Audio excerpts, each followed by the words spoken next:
many in the intelligence community continue to press their case that COVID-19 could have originated in a lab in Wuhan, China, despite initial assurances from top health experts that animal spillover was the likelier cause. The idea that COVID began as a lab accident in China was once labeled a conspiracy theory by political figures, health advisors, and of course, many media reporters. But now, new reporting from the Wall Street Journal has found that disagreements among intelligence experts on the issue ran deeper than we knew. Joining us now to detail these findings is national security correspondent at the Wall Street Journal, Michael Gordon.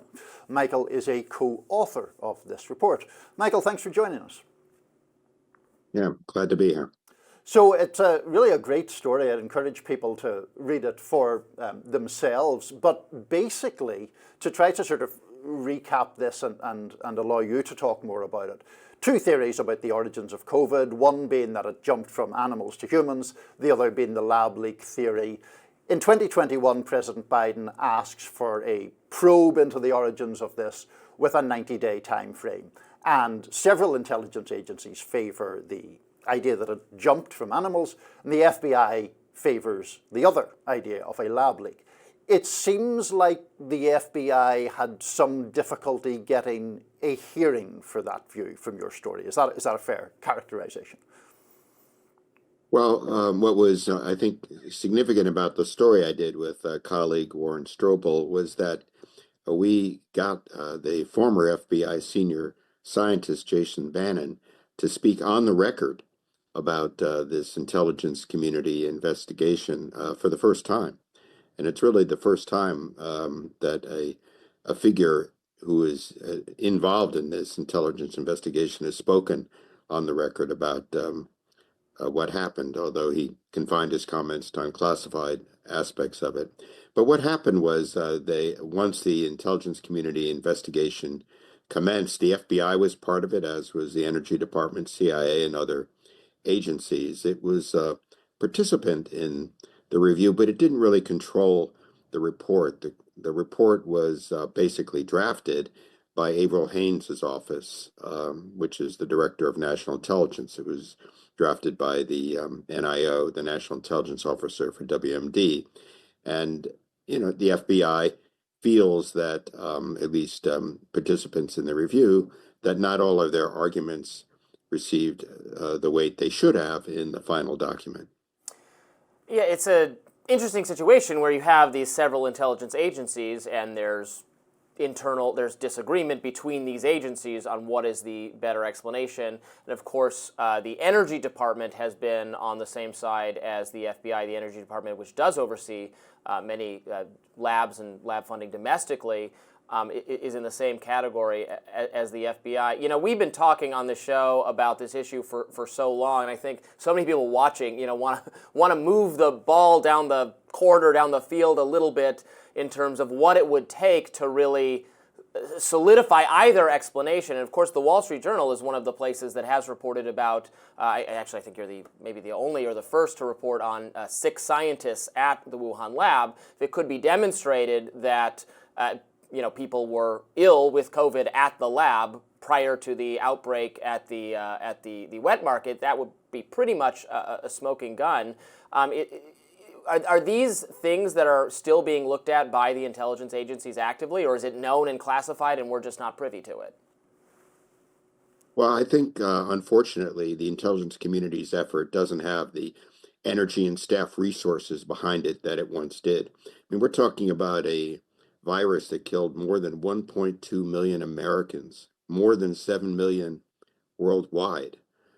And it's 5 years after that event. And yes, it's still an open investigation within the intelligence community, but it doesn't have the priority it once had. And one thing that we showed in the article was that President Biden commissioned this review, which was controlled by the Office of Director of National Intelligence. But when it came time to brief the results of this 90-day review to the president and its top aides, there was one agency at that time, the FBI, which has scientists, it's not just a bunch of gumshoe agents, that took the view with moderate confidence it was a lab leak. They weren't present at that briefing at the White House. They weren't invited to that briefing. Now, ODNI, Avril Haines' office, says that they represented all of the contrasting hypotheses accurately, faithfully, and completely. But I think it is striking that the people who were the foremost proponents of the lab leak theory weren't invited by the White House to the actual briefing where these theories were hashed out. Now, there is no smoking gun at this point that could decide it decisively one way or the other. This is still an investigation that needs to continue inside the government or outside of it. But we do know a lot more about what was happening in the lab at the time, the kind of research they were carrying out, the genetic engineering they were doing as they were researching into possible vaccines for viruses.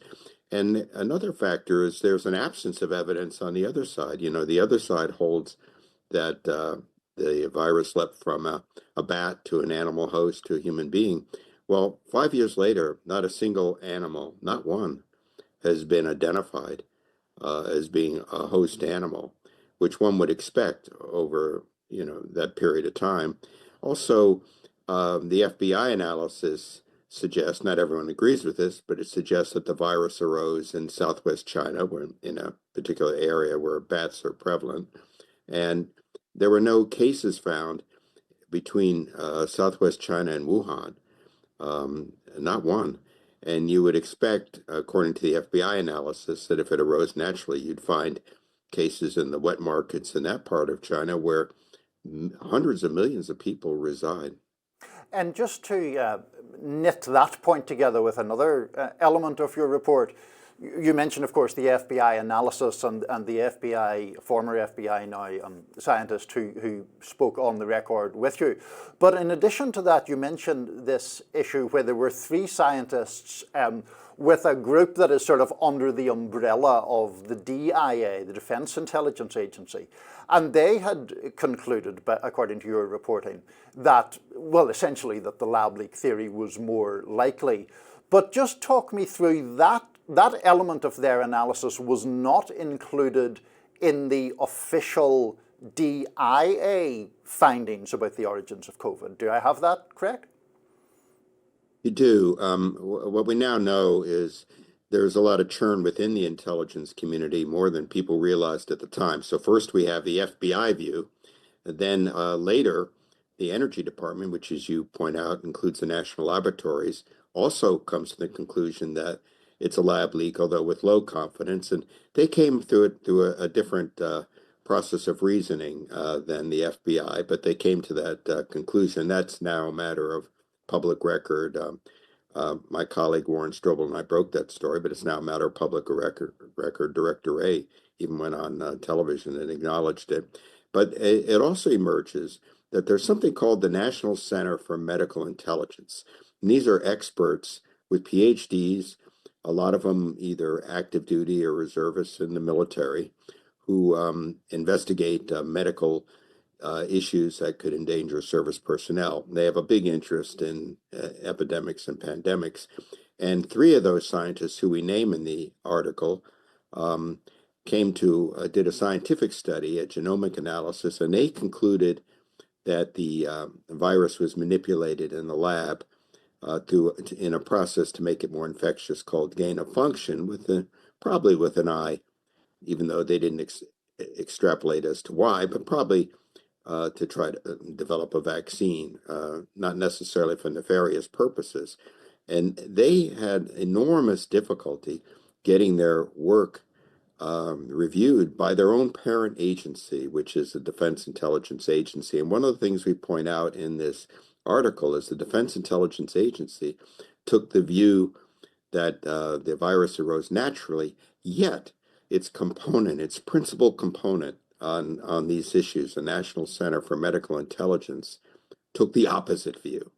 And it's not even clear to us that the Defense Intelligence Agency was aware of this work by their subunit. We asked the DIA that question, and they declined to answer. So there's certainly a lot of ground that one could review, a lot of work that the new incoming administration, the Congress, or even scientists outside government with appropriate clearances could review. And they don't, the posture of the Avril Haines' directorate took, is that unless we get new information from China, we're not going to be able to get to the bottom of it. But I think it's now possible to go back over some of the argumentation and evidence that wasn't included in the original 90-day report to President Biden, and ask again, what really is the most likely scenario that would explain the pandemic.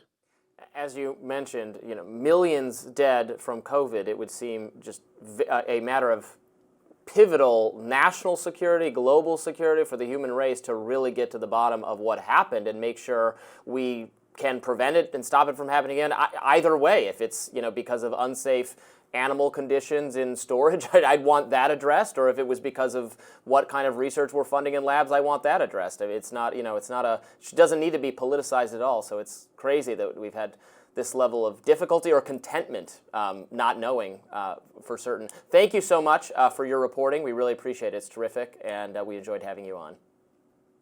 All right. Thank you very much.